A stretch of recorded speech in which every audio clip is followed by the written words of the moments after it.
In the labyrinthine streets of Victorian London, a chilling spectre emerged, casting a shadow that persists to this day. Autumn of 1888 saw the East End gripped by an unprecedented terror, as an unknown assailant stalked the impoverished alleys of Whitechapel.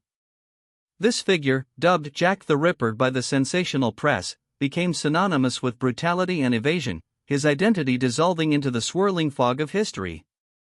His crimes were not merely murders, they were a societal trauma, etching themselves into the collective consciousness, a testament to fear and the enduring power of the unknown. Whitechapel, in the late 19th century, was a district of stark contrasts. A teeming slum, it was home to immigrants, laborers, and the destitute, living in overcrowded tenements and squalid lodging houses. Poverty was endemic, exacerbated by alcoholism and widespread unemployment. For many women, prostitution offered a desperate means of survival, a perilous existence on the fringes of a society that often ignored their plight. This environment, dense with despair and anonymity, provided a stark backdrop for the horror that was about to unfold, a place where life was cheap and death often went unnoticed. The first canonical victim was Marion Nichols, known as Polly, a 43-year-old woman whose life had been marred by poverty and alcohol dependency. On the morning of August 31, 1888, her brutally mutilated body was discovered in Bucks Row. Her throat had been deeply cut, and her abdomen savagely slashed. The sheer ferocity of the attack sent an immediate jolt of alarm through the community, though it was initially dismissed by some as a local dispute, a common tragedy in such a harsh district. Yet, the distinct nature of the wounds hinted at something far more sinister. Just a week later, on September 8, the terror intensified with the discovery of Annie Chapman. Found in the backyard of 29 Hanbury Street, her mutilations were even more extensive and deliberate than Polly Nichols. Her throat was slit, and her abdomen had been cut open, with some internal organs reportedly removed. This escalating brutality, coupled with the clear pattern of attack, could no longer be ignored. A wave of panic began to spread through Whitechapel, transforming casual whispers into a pervasive dread. The police now faced a murderer of chilling precision and escalating violence. The Metropolitan Police, initially ill-equipped for such a methodical and brutal killer, launched an extensive investigation. Hundreds of officers flooded Whitechapel, interviewing thousands of residents, raiding lodging houses, and scrutinizing every alleyway. Despite these efforts, the killer remained elusive. The lack of forensic science as we know it today, coupled with the anonymity of the slums and the absence of clear witnesses, created an almost insurmountable challenge. Public trust in the authorities wavered, fueling both fear and resentment among the vulnerable population. Amidst the growing panic, a letter arrived at the Central News Agency on September 27, claiming to be from the killer. Signed Jack the Ripper, it was a mocking, arrogant missive that promised more bloodshed. Whether authentic or a journalistic hoax, the letter captured the public imagination and forever christened the unknown assailant. The name Jack the Ripper immediately became a symbol of terror, amplified by the relentless sensationalism of the burgeoning yellow press, which reveled in the gruesome details and stoked widespread fear across London. September 30, 1888, brought unprecedented horror, the double event. Elizabeth Stride's body was found in Berners Street, her throat freshly cut, but with no further mutilations. Moments later, Catherine Eddowes was discovered in Mitre Square, a mere 12-minute walk away. Her body bore the savage hallmarks of the Ripper, including extensive facial and abdominal mutilations, and the removal of her left kidney and part of her womb. This audacious act, 2 murders in quick succession, demonstrated the killer's brazenness and a chilling confidence. After Eddowes' murder, a blood-stained piece of her apron was found near a wall in Golston Street, bearing a chalked message. The message, interpreted by some as, "The Jews are the men that will not be blamed for nothing," sparked fierce debate. Fearing it would incite anti-Semitic riots in an already tense East End, police controversially ordered its immediate removal. This act, while perhaps well-intentioned, became a point of contention, leading to questions about potentially lost evidence and the pressures weighing on the police during the crisis. Dr. Thomas Bond, a police surgeon, conducted autopsies and compiled a psychological profile of the killer. He concluded that the Ripper was a man of great physical strength and coolness, likely a loner without friends, possibly a man driven by a sexual motive. He also noted the anatomical knowledge displayed by the killer, suggesting a background in surgery or butchery. While rudimentary by modern standards, Bond's insights were groundbreaking for their time, marking an early attempt at criminal profiling based on the nature of the wounds. The double event pushed London's terror to a fever pitch. Vigilance committees formed, citizens armed themselves, and women were afraid to walk the streets alone, especially at night. Newspapers, sensing a massive readership, sensationalized every detail, creating lurid headlines and fostering widespread paranoia. This media circus, while informing the public, also contributed to the hysteria, making rational investigation more difficult and muddying the waters with countless false leads and speculative theories.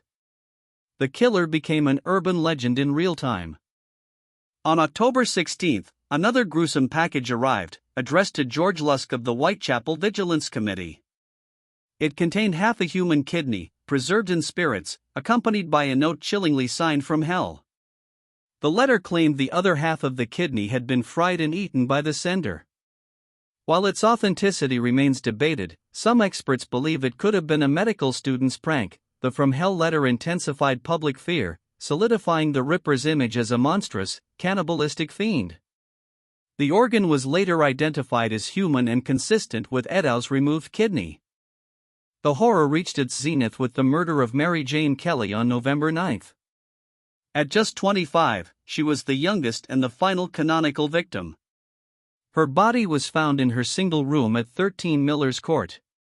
Unlike the outdoor killings, this crime was committed indoors, giving the killer ample time for the most extensive and grotesque mutilations.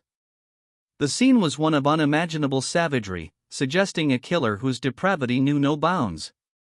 Kelly's murder solidified the Ripper's reputation as a monster, leaving an indelible mark of terror. The sheer brutality of Mary Jane Kelly's murder shocked even the most jaded investigators. Dr. Bond, who examined her, described her body as being horribly mutilated, with her face disfigured beyond recognition and her internal organs displayed. This intimate, prolonged attack within the confines of a private room marked a significant escalation. It suggested a killer growing bolder, perhaps more desperate, or simply more confident in his ability to evade capture. The public reaction was one of utter revulsion and a desperate plea for the atrocities to end. As suddenly as they began, the canonical Whitechapel murders ceased after Mary Jane Kelly's death. The autumn of 1888 passed into winter, and then into a new year, without another confirmed Ripper victim. This abrupt cessation fueled endless speculation. Did the killer die? Was he imprisoned for another crime? Did he leave London? Or did he simply choose to stop, his murderous spree satisfying some dark compulsion? The silence that followed was almost as unnerving as the terror that preceded it, leaving a void where answers should have been. Over the decades, hundreds of suspects have been proposed, ranging from obscure local figures to members of the British aristocracy, and even a physician to the royal family. Early theories often centered on butchers, doctors, or individuals with anatomical knowledge. However, as the mystery deepened, more fantastical theories emerged, implicating figures like Prince Albert Victor, Duke of Clarence and Avondale, Queen Victoria's grandson. These royal connections, though lacking credible evidence, captivated the public imagination, transforming the killer into a figure capable of immense societal reach. One of the most prominent suspects in recent times is Aaron Kosminski, a Polish Jewish barber living in Whitechapel. He was institutionalized in an asylum in 1890, suffering from paranoid schizophrenia, and was considered by some contemporary police officials to be a strong suspect. In 2014, DNA analysis conducted on a shawl allegedly found at a crime scene pointed to Kosminski. While intriguing, the scientific methodology and chain of custody for the shawl have faced significant skepticism and debate within the Ripperology community, leaving his guilt far from universally accepted.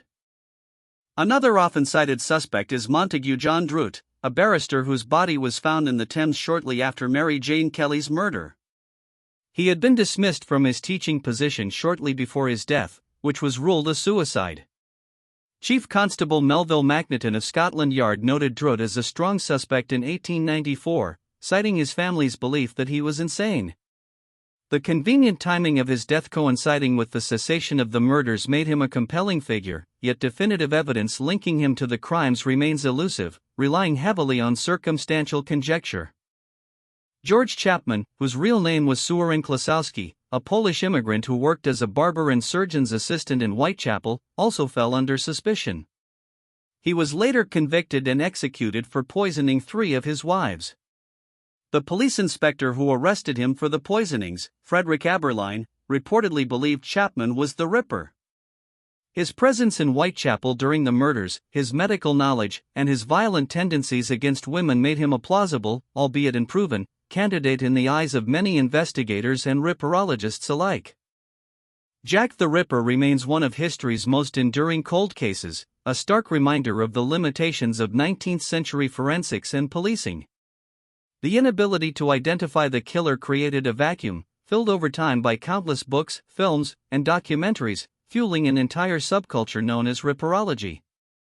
The case continues to fascinate not just for its brutality, but for what it reveals about Victorian society, its fears, and the human propensity for myth-making in the face of impenetrable mystery.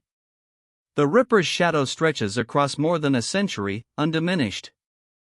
Beyond the blood and terror, the Jack the Ripper case served as a brutal mirror reflecting the stark social inequalities of Victorian London. The victims were all impoverished women, driven to the margins of society. Their deaths forced a reluctant middle and upper class to confront the grim realities of the East End. The horrific nature of the crimes highlighted the plight of the urban poor, sparking debates about public health, housing, and poverty, even if temporary.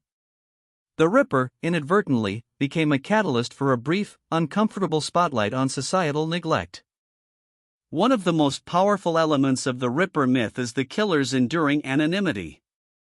Unlike other infamous criminals, Jack the Ripper was never caught, never named, never truly seen.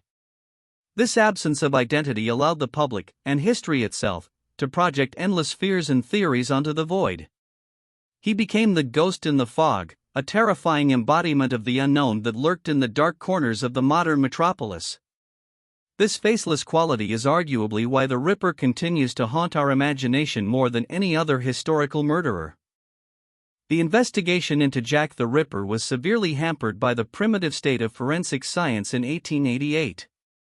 Fingerprinting was nascent, DNA analysis unheard of, and crime scene preservation rudimentary.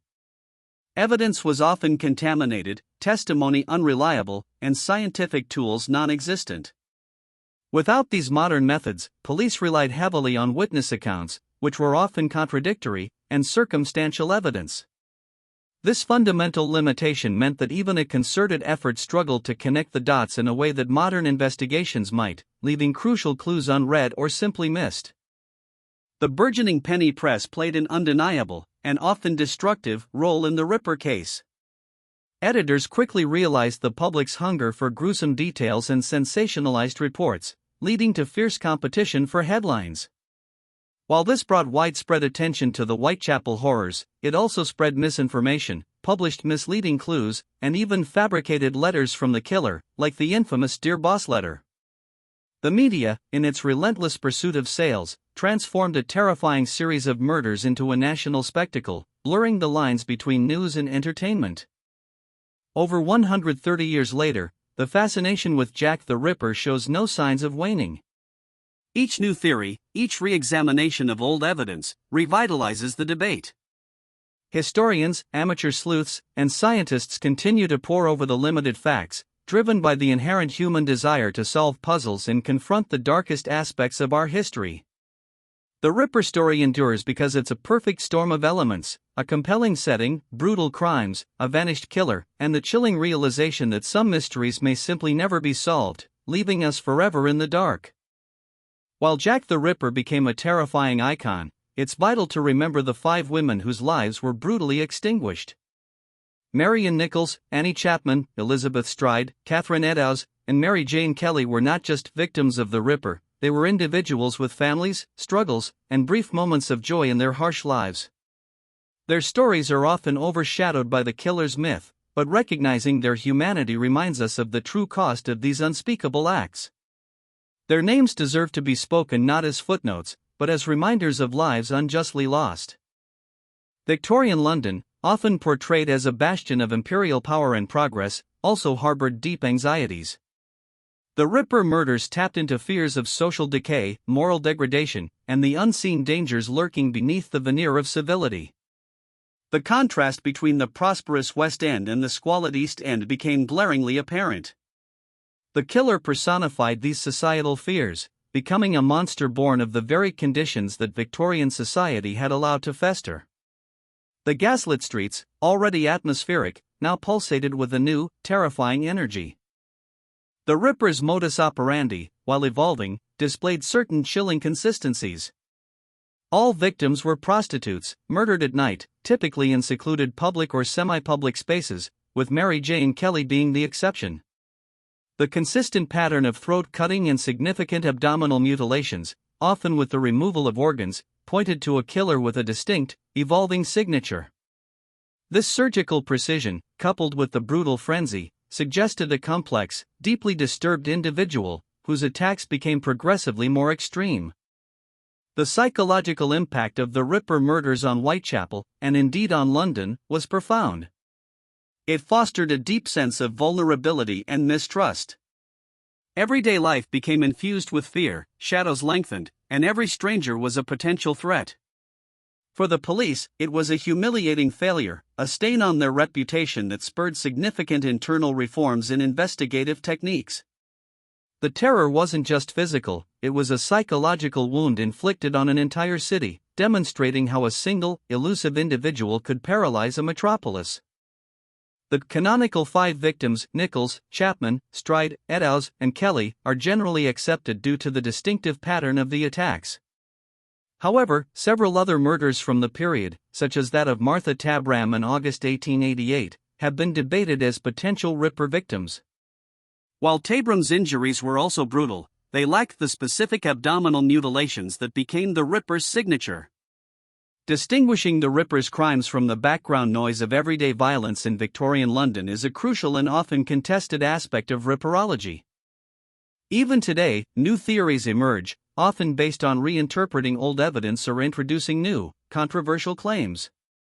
From artists and writers to royal physicians and occultists, the list of potential Rippers grows longer with each passing decade. The very lack of resolution invites this endless speculation, as people attempt to impose order on chaos. It is a testament to the human need for closure, a psychological drive to solve the unsolvable, even when facts are scarce and certainty is impossible. The Ripper exists as much in our minds as he did in 1888. The mystery of Jack the Ripper is impenetrable not merely due to lack of evidence, but because of its very nature. The crimes occurred in a time and place where victims were easily overlooked, and perpetrators could vanish into the urban sprawl. The killer left no definitive fingerprint, no DNA, no confession. His identity is perhaps forever lost in the fog and grime of Whitechapel. This enduring mystery serves as a chilling reminder that some truths, once obscured by time and circumstance, may never fully come to light, leaving us to grapple with the terrifying absence of knowledge. Over the decades, the myth of Jack the Ripper has often eclipsed the grim reality of the murders. He is depicted as a shadowy, almost supernatural figure, rather than a flesh-and-blood killer. This mythologizing, fueled by popular culture, risks obscuring the human tragedy of the victims and the stark socioeconomic conditions of Whitechapel.